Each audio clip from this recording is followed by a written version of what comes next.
All right, so get this. We're diving into Victorian England. Ooh, exciting. But, and this is a big but, there's a twist, like a really unexpected one. Okay, you've got my attention. I love a good twist. We're going to unravel the life of Jane Paterson. By Paul Elms Bacardi.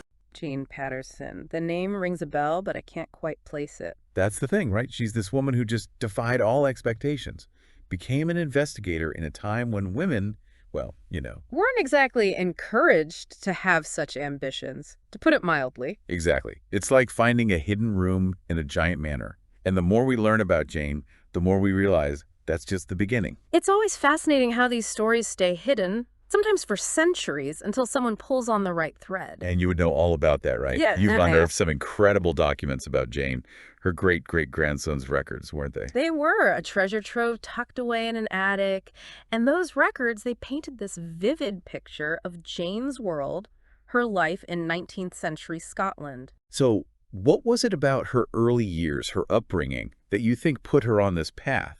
It's not exactly conventional, becoming a Victorian lady detective. It's like, imagine this, little Jane, in a time when girls were meant to be seen and not heard. She's always observing, questioning, never content with a simple answer. Always the curious one. Exactly, always digging deeper. And it seems this thirst for knowledge followed her from the Scottish countryside all the way to, well, you know. The bustling streets of London. A whole different world. Oh, absolutely. We're talking gaslight and cobblestones. A city buzzing with both incredible innovation and, let's be honest, some serious social problems. It's a city of contrasts. You painted quite the picture of it in your research. It was. And for a woman, especially someone wanting to be an investigator, well, let's just say it was a challenge. An understatement, if I ever heard one. Yeah. So how did she break into that world? What kind of cases did Jane even take on? She started small, as many do. Missing persons cases, petty thefts. There was even a rumor about stolen jewels among the upper crust. Right. But here's the thing. It wasn't just her sharp mind that set her apart. It was her way with people. She could move in those Victorian circles, understand their unspoken language. You've mentioned she had a knack for getting people to talk, which, let's face it, is vital for any good investigator. Oh, absolutely. Imagine the drawing rooms of Victorian London. Gossip was practically a national sport there. More valuable than gold, I'd wager. And Jane, she could extract information from anyone. The tight-lipped socialite, the hardened street urchin, nobody could resist her. Sounds like she was a force to be reckoned with. Oh, she was. And this reputation, this ability to uncover secrets, it eventually led her to one of history's most infamous figures. Let me guess.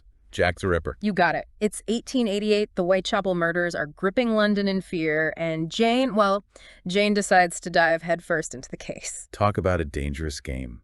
Those dimly lit alleys, the fog. It was a different era for crime solving. It was, wasn't it? Forget about forensics and DNA evidence. It was all about instinct deduction. And a healthy dose of courage, it sounds like. Absolutely. And Jane, she had that in spades. But what she uncovers during her Ripper investigation, it's not just a killer in the shadows. Not at all. Your sources hint at something far stranger, something that even the most imaginative crime novelist couldn't dream up. We're talking about something that throws a wrench into the very fabric of time and space. Time travel. It's like something out of H.G. Wells just walked onto the scene only decades early. And to understand how that fits into everything, we need to rewind a bit, back to Jane's early days as an investigator in Scotland. Time travel. Okay, now you're just messing with me. No, really. Though I admit it does sound a bit far-fetched. A bit. It's Victorian England meets Doctor Who. But you're saying this all ties back to Jane's earlier investigations, right? Back in Scotland. Exactly. Years before the Ripper case, early 1880s, there's this incident near Jane's hometown. Incident, you say? A shepherd claimed he saw this fiery object fall from the sky. Crashed right into the moors, he said. Hold on. Are we talking about, like, a UFO sighting? In rural Scotland, way before anyone even used the term UFO. You got it. Now, of course, the local authorities, they brushed it off as nonsense, some shepherd's tall tale. But not Jane, I'm guessing. Jane wouldn't let it go.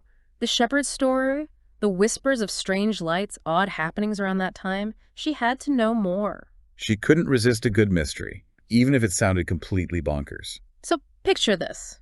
Jane, trekking across those windswept moors, her practical nature battling with this pull toward the unknown. And what does she find? I mean, did she actually stumble upon a flying saucer hidden amongst the sheep? Not quite. It wasn't the crash site the shepherd described. Not exactly. But what she found was even more well, more perplexing. Okay, now you have to tell me, did she unearth buried treasure, an ancient secret society? Hidden amongst the heather, tucked away like someone wanted it forgotten, were the remains of this vessel. Vessel, like a ship. But you said it crashed. Yeah. Not like any ship you'd find sailing the seas. This was something else entirely. Materials no one could identify, markings that seemed to hum with this strange energy.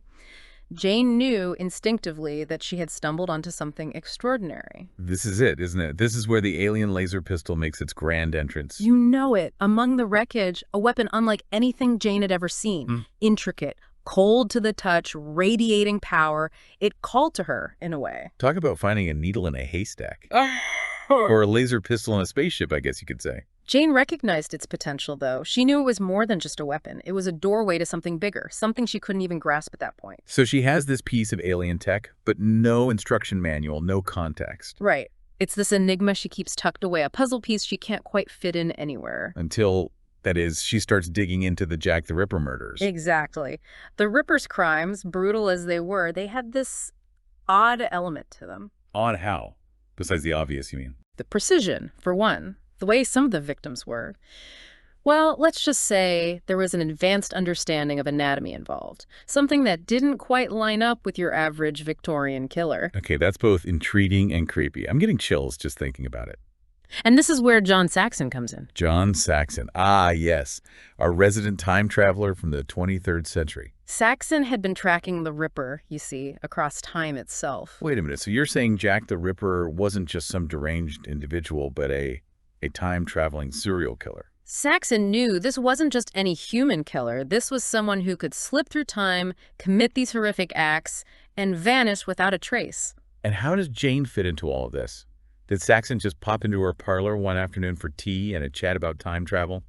Not quite. See, Saxon, being from the future and all, he'd caught wind of the crashed spaceship. He knew Jane had found something significant all those years ago. He knew she had this piece of the puzzle, this alien weapon. And he knew, more importantly, that she was the kind of person who could handle the truth. So he tracks her down, this Victorian investigator with an alien laser pistol in her attic, and breaks the news about time travel and a murderous time hopper. And Jane, practical as always, but with an open mind, she accepts this new reality. She sees the danger not just to London, but to, well, to everything. This is insane and awesome. A Victorian woman teaming up with a time traveler to stop Jack the Ripper. It's like something out of, well, you know. Right. Talk about a story for the history books, if anyone ever believes it. That is... I mean, really think about it for a second. Jane, a woman who grew up with horse-drawn carriages and gaslight, suddenly thrust into this world of time travel and alien tech. Yeah. It just boggles the mind. It does make you wonder, doesn't it? How did she even process it all? Did she just take Saxon at his word, this stranger from the future? Or did she, like, demand proof? Show me the DeLorean, buddy. That's what I love about their dynamic. Based on everything we've uncovered, it seems there was a healthy amount of skepticism on both sides. As there should be. I mean, I'd be questioning everything. Right. But they find common ground, this shared purpose. Saxon, he needs Jane's knowledge. She's his guide to Victorian London, to the way the city breathes. And Jane, well, she sees the very real threat of the Ripper. Plus, she's got that alien laser pistol tucked away. Talk about an ace up the sleeve. But did she even know how to use it? Did it come with a user manual? You know, that's the funny thing. The sources are a bit vague on the specifics. But knowing Jane, her intellect, her ability to figure things out, I have no doubt she found a way. She was already pushing boundaries in her time. This was just, you know, next level. Exactly. But let's not forget, we're talking about more than just her intellect here. The sources also mention her physical capabilities. She was apparently quite skilled in self-defense. Right. Victorian London, especially those darker corners, you couldn't exactly stroll around unarmed. She had to be tough. Really useful.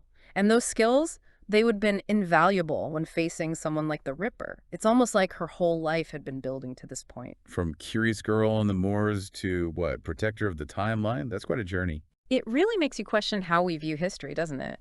We think of it as fixed, but then you have someone like Jane, seemingly ordinary, but with the potential to change everything. It does make you wonder how many other Janes are out there. Hidden figures, lost to time, but their actions echoing through the ages. It's a bit humbling, actually. It is, and a little exciting, don't you think? The possibility, the mystery, we've barely scratched the surface of Jane's story, and even that is full of gaps, unanswered questions. But isn't that part of the allure? It's like you said earlier, pulling on a thread, seeing where it leads. Jane Paterson, the Victorian lady who stumbled into time travel, an alien spaceship, and went toe-to-toe with Jack the Ripper. It's a story that captures the imagination. It reminds us that history is more than just dates and names in a textbook. It's about real people, their choices, their courage. Jane's story is a reminder that we all have the potential to leave our mark, to make a difference, even if it seems impossible at the time. A bit of Victorian inspiration for the modern age. And on that note, we'll leave you to ponder the mysteries of Jane Paterson and the countless other hidden stories waiting to be unearthed. Until next time, keep exploring, keep questioning, and who knows, maybe you'll stumble upon your own time-traveling adventure.